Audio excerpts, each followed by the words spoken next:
Dengan sedikit sentuhan nutrisi pembungaan pada anggrek bulan ini ternyata bisa kembali berbunga. Halo para pengikut channel Ida Ujang Serina, kembali lagi di channel kesayangan kita. Nah, video-video kali ini saya akan membahas sedikit masalah nutrisi pada anggrek bulan yang akan kita review di video kali ini. Sebelum kalian menonton video ini, jangan lupa untuk like dan subscribe serta aktifin tombol loncengnya agar teman-teman selalu dapat update terbaru. Halo teman-teman, nah di video kali ini saya akan sedikit membahas masalah anggrek bulan yang udah selesai berbunga, yang sudah saya tempel di papan pakis maupun di kayu kopi. Nah, yang untuk dibahas kali ini adalah masalah treatmentnya.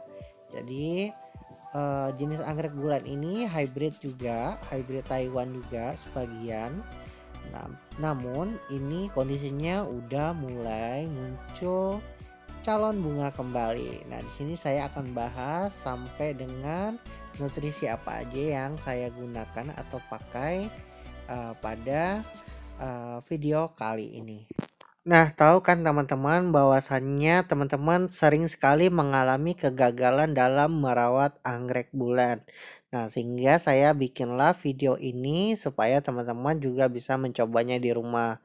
Jadi kalau memang untuk di rumahan ataupun skala rumahan merawat anggrek bulan itu teman-teman banyak sekali kesulitan dalam hal menjaga kadar air pada media tanam. Makanya saya coba mereview ke teman-teman video kali ini cara yang simple banget. Jadi saya cuman menggunakan ijuk kelapa aja eh, sama kayu kopi ataupun pakis. Jadi posisinya itu kita tidak menggunakan media sama sekali yang udah ditempel pada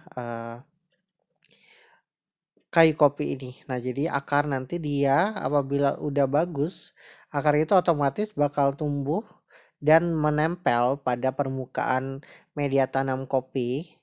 Nah, jadi teman-teman tinggal tempelin saja sebenarnya, dan untuk skala penyiraman itu tidak masalah karena mengapa? Pada saat penyiraman media tanam itu akan segera kering.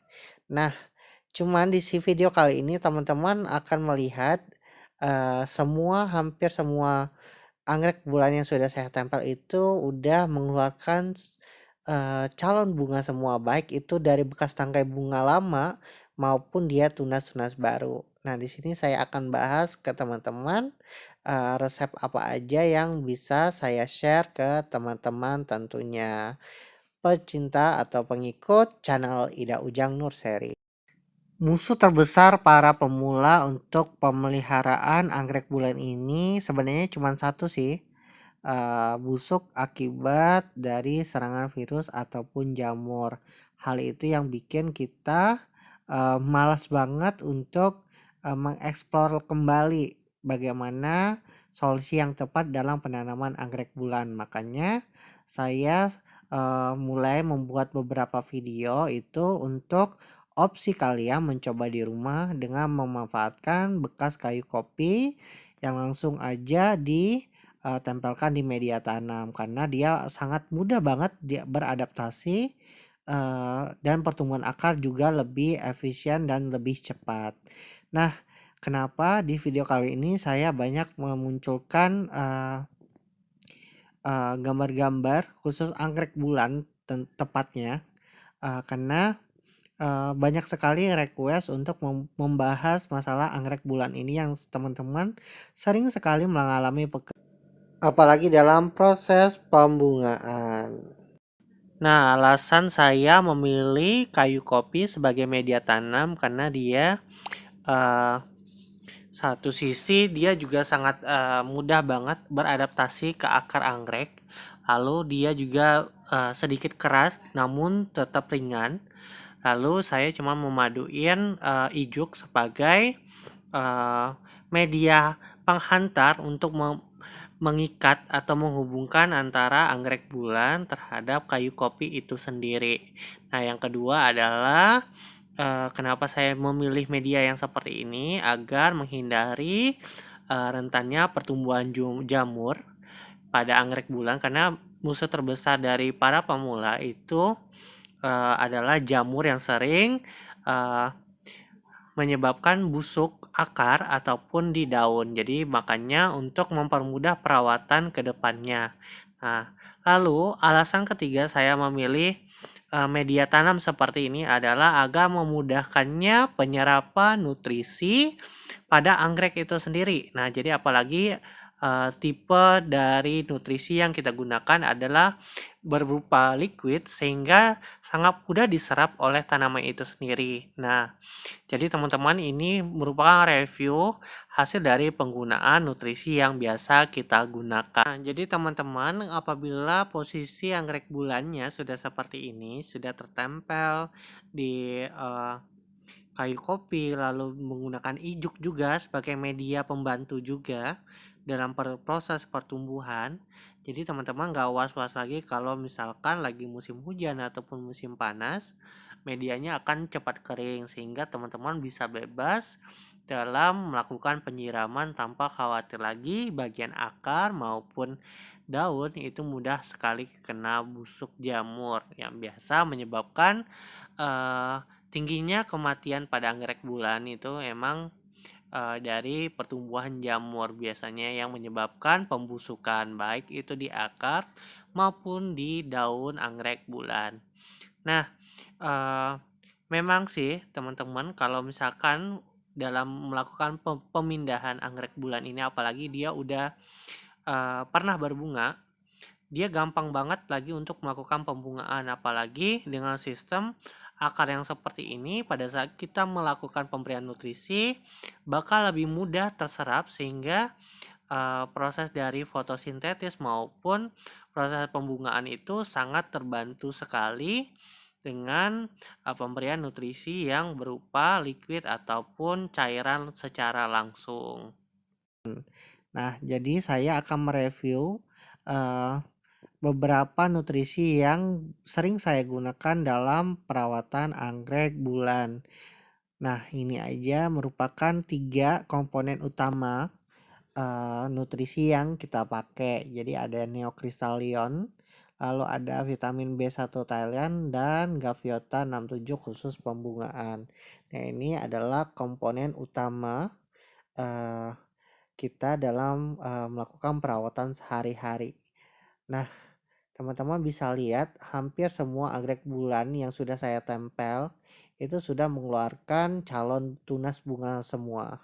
Jadi mengapa saya merekomendasikan ketiga nutrisi tersebut, karena memang jenis yang dilarutkan seperti ini itu sangat gampang diserap oleh tanaman, apalagi posisi akar itu telah menempel sehingga penyerapan nutrisi lebih cepat dan lebih optimal.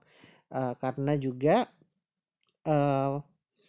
kalau untuk jenis nutrisi dengan tipe spray itu makanan lebih mudah diserap, sehingga untuk hasil akan lebih cepat untuk kita nikmati. Nah, teman-teman jangan lupa bahwasannya untuk melakukan proses pembungaan kita harus memastikan pohon udah sehat terlebih dahulu. Nah, sebelum kita menggunakan pupuk untuk nutrisi pembungaan, saya biasanya memastikan dulu pohon harus sehat dan segar terlebih dahulu. Nah, makanya setelah melakukan repotting di 2 atau 3 bulan pertama, saya menggunakan B1 Thailand yang dipadukan dengan neokristalion sebagai untuk pupuk atau nutrisi penyuburan, lalu dan penghijauan juga pada anggrek bulannya. Jadi dosisnya gampang banget, kita cuma mengandalkan ujung sendok makan aja, lalu dipaduin dengan B1 Thailand, seperempat dari tutup itu sendiri, atau kalau teman-teman takarnya pakai sendok makan, itu dia setengah sendok makan untuk dosis 1 liter air saja. Jadi mereka dalam 1 liter air. Nah, itu setelah dipadukan, teman-teman tinggal guncang aja. Lalu nanti langsung dipaparkan ke semua permukaan akar, batang, dan daun 2 atau 3 hari sekali tidak masalah. itu untuk proses pertumbuhan dan penghijauan. Nah, lalu kalau misalkan untuk Gaviota, ini dia digunakan dalam proses pembungaan, membantu dalam proses pembungaan, dan dia juga tetap dipadukan dengan B1 Thailand, namun penggunaan Gaviota dengan B1 Thailand ini memastikan terlebih dahulu pohonnya udah sehat dan subur. Nah, jadi kita menggunakan proses penyuburan penghijauan dulu menggunakan Neokristalion, barulah kita menggunakan paduan B1 Thailand dengan Gaviota. Nah, lalu teman-teman tinggal melakukan spray aja ke seluruh permukaan anggrek itu, baik itu ke akar, batang maupun daunnya. Dan jam optimal untuk pemberian nutrisi itu di jam setengah 8 pagi hingga jam setengah 10 pagi. Itu yang biasanya kita lakukan. Nah, ini salah satu metode saja yang kita review ataupun kita bahas karena saya membuat video ini berdasarkan hasil dari perkebunan kita sendiri. Jadi teman-teman bisa ngikutin aja apa yang kita lakuin dan kita terapkan terhadap tanaman-tanaman yang ada di kebun kita sendiri. Nah, biasanya di beberapa bulan kemudian kalau misalkan pemberian kita optimal, itu sudah mulai bermunculan calon-calon bunga dari pemberian nutrisi tersebut. Nah, bagi teman-teman yang kesusahan atau kesulitan mendapatkan nutrisi tersebut, teman-teman bisa langsung WhatsApp aja di kontak nomor di bawah ini. Terima kasih telah menonton. Jangan lupa untuk like dan subscribe serta aktifin tombol loncengnya agar kalian tetap dapat update terbaru.